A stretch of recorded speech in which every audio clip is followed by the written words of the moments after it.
네, 안녕하세요. 저는 그 바스버거라는 수제버거 브랜드를 운영하고 있는 테이스터스의 서경원 대표입니다. 첫 번째 보이는 페이지는 이제 저희가 이제 2년 전에 회사를 친구들이랑 창업을 해서 지금까지 이제 걸어온 길에 대해서 간단하게 설명을 해놓은 거고요. 사실 저희는 뭐 학교를 졸업하고 숫자 관련된 일을 하거나 아니면은 학교를 졸업하고 디자인 일을 하다가 그 버거집을 차려가지고 버거집 운영했던 친구 이런 식으로 약간 멤버가 그 버거집이랑은 잘 어울리지 않는 부분이 좀 있을 수 있습니다. 근데 저희가 이제 공통적으로 생각하는 거는 한국에서 통한 제품은 특히나 이제 서울에서 통한 제품은 전 세계에서 통할 수 있다라는 생각을 가지고 서울에서 인정을 받아서 전 세계 글로벌 시장에서 성공할 수 있는 어떤 브랜드를 만들고자 지금까지 지금 걸어오고 있습니다. 저희 멤버 한 명이 원래 창업을 같이 하기 전에 그 수제버거 브랜드를 이제 동네에서 작게 이제 해오고 있었는데요.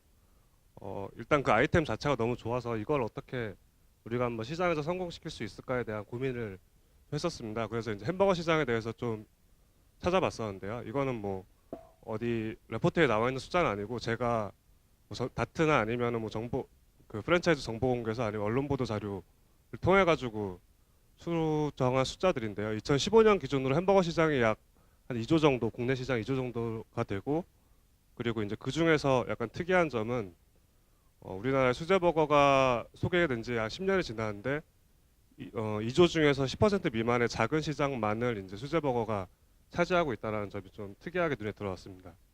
나머지 시장은 이제 대부분 다 아시는 롯데리아, 맥도날드, 버거킹 이런 패스트푸드 브랜드들이 차지하고 있었고요. 그 부분에 대해서 이제 저희가 좀 고민을 해봤는데요. 일단 첫 번째로 수제버거가 큰 시장을 가지 못하는 이유는 아무래도 가격적인 부분이 있다라고 생각을 했습니다. 일반적으로 뭐 세트 기준으로 15,000원 가까이 한 끼에 써서 햄버거를 먹는다는 것 자체가 약간 좀 납득하기 어려운 부분이 사실 좀 있고요. 그리고 조리하는 과정 자체도 주문을 접수해서 이제 뭐 패티를 굽고 빵을 굽고 뭐 조립을 하고 이런 식의 과정 자체가 뭐 짧아야 15분 혹은 그 이상의 걸리는 시간이기 때문에 예를 들어서 회사 앞에 내가 점심시간에 가서 줄 서가지고 주문하고 그리고 음식 나오는데 한 20분이 걸린다 혹은 30분 걸린다 그러면은 시간적으로 1시간이라는 보통의 1시간이라는 점심시간 안에 이거를 찾기 좀 부담스럽고 거기다가 뭐 일주일에 한 번 혹은 뭐 일주일에 두 번 방문하기에는 김치찌개 먹으면 7,000원, 8,000원인데 그 두 배 되는 가격을 지불하고 먹기에는 부담스러운 그런 시장 포지셔닝을 가지고 있지 않나 생각을 했고요. 저희가 그래서 가장 중점적으로 이제 생각했던 부분은 생활 속 상권에서 생활 속 다른 뭐 국밥이라든지 아니면은 찌개라든지 이런 부분과 경쟁할 수 있는 가격을 가지되 그리고 조리 과정이라든지 그 공정 효율을 개선을 시켜가지고 주문부터 음식이 나오는데 걸린 시간을 최소한으로 단축을 하자. 그래서 가까운 데 있는 회사 앞에 있는 가까운 수제버거집인데 패스트푸드에서 먹는 거 가격 차이가 크지 않고 그리고 음식을 먹는 속도도 빨라가지고 손님 입장에서는 시간을 절약할 수 있어서 좋고 그리고 가게를 운영하는 입장에서는 테이블 회전수를 높일 수 있어서 좋은 그런 방향을 수립하게 됐습니다. 오른쪽에 이제 지도가 저희 현재 매장을 나타내고 있는데요. 저 제일 위쪽에 있는 광화문 매장이 2015년 1월 달에 저희가 처음으로 런칭을 했던 매장입니다. 저 매장에서 1년 좀 넘는 기간 동안 뭐 식재료 조달부터 메뉴 개발 그리고 뭐 오퍼레이션 관련돼서 개선해야 될 부분들을 쭉 다 같이 모여서 이제 개선을 시켰고요. 그걸 바탕으로 이제 2016년부터 올해 확장을 하고 있는데요.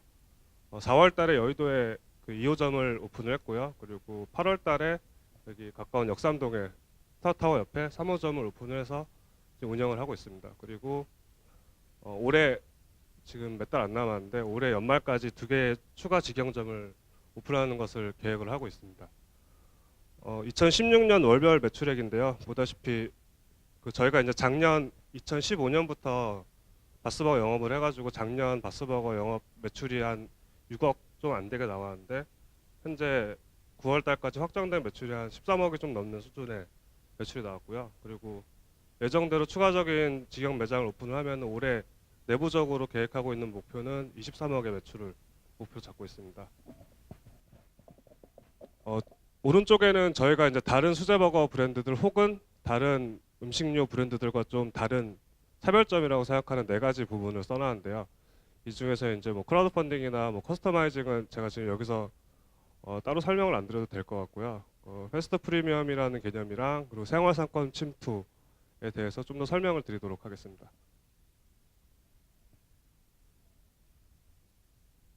네, 이거는 뭐 회사 히스토리랑 현재 뭐 주주 현황 그리고 현재 조직도 정도 나와 있는 거고요. 사실은 저희 여기 밑에 있는 그 운영본부에 있는 12명의 직원들이 저희가 지금 3개 매장에서 일하고 있는 정직원들 숫자인데요. 필요 이상으로 사실은 더 뽑아서 쓰고 있는데 그 이유는 추가적으로 확장을 할 때 이제 매장을 믿고 맡길 수 있는 그 매니저들의 계층별, 직원들의 계층별을 풀을 넓히기 위해서 좀 인건비 어떤 효율보다는 사람에 투자한다는 생각으로 좀 최근에 직원을 좀 많이 뽑고 교육시키고 있습니다. 이거는 이제 같이 창업했던 멤버들이고요. 네, 이쪽에 보시면은 저희가 아까 제가 말씀드렸던 패스트 프리미엄이라는 그 컨셉을 좀 보실 수 있는데요.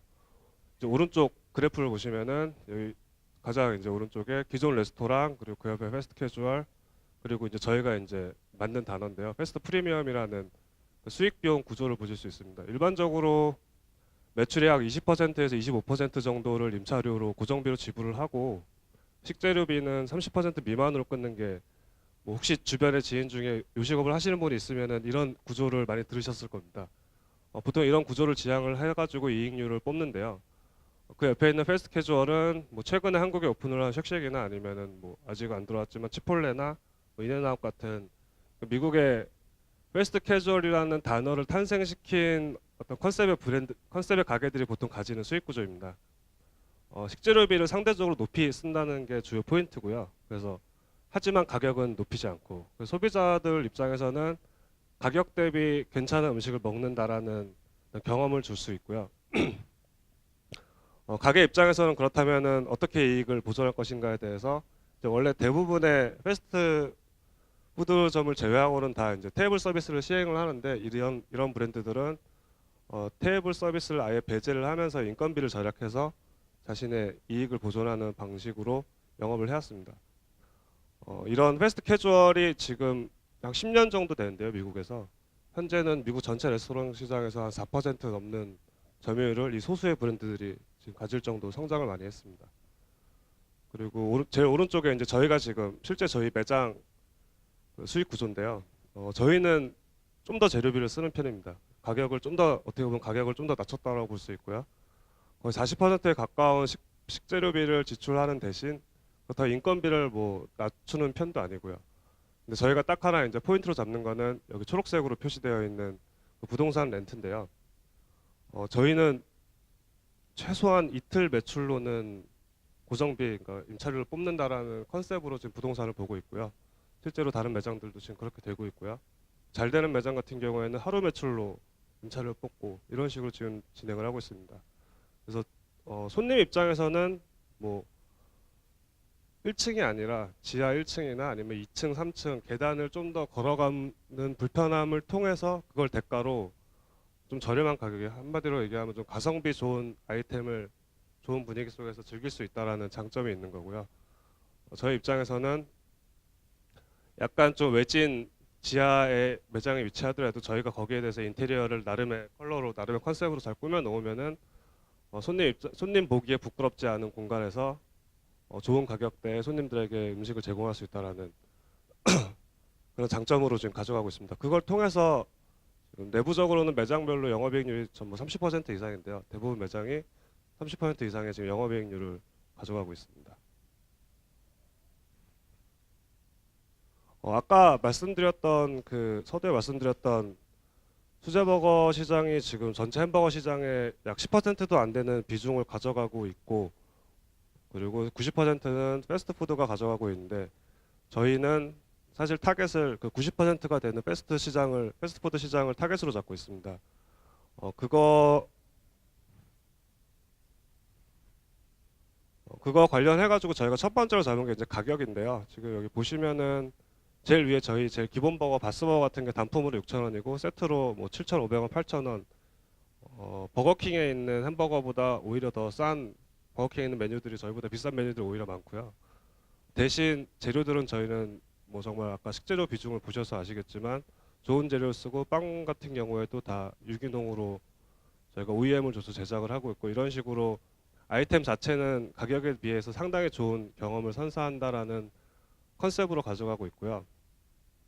그리고 처음에 저희가 이제 광화문에서 오픈을 해가지고 점심시간 처음 점심시간을 맞았는데 이제 한 달이 지났는데 손님들이 줄을 서시기 시작하시고 어느 순간 보니까 점심시간 1시간 동안 한 150명의 손님이 다녀가시는데 내부에는 직원이 한 10명이 있는데 공정이 꼬이기 시작하고 이런 시행착오를 좀 겪었었습니다. 그런 시행착오를 겪은 끝에 현재는 보통 매장당 150명에서 200명 정도의 손님이 점심시간에 방문을 하시는데 1시간에서 1시간 반 되는 시간 동안에 저희가 10분을 넘겨서 현재 매장에서 이제 음식을 나가는 경우는 거의 없고요. 그리고 버거 메뉴가 한 8개, 9개 이렇게 되는데 뭐 예를 들어 4분이 오시면 다 똑같은 걸 시키시는 게 아니시잖아요. 그래서 이런 다양한 메뉴들을 또 실수 없이 오류 없이 나가는 어떤 이런 공정 효율화를 통해 가지고 가격이랑 시간적인 측면에서 어, 다른 가격과 어떻게 보면 오퍼레이션 측면에서 다른 패스트푸드 대형 브랜드들이 가지고 있는 브랜드들과 경쟁할 수 있는 시장에 침투할 수 있게 되었다라고 지금 생각을 하고 있습니다.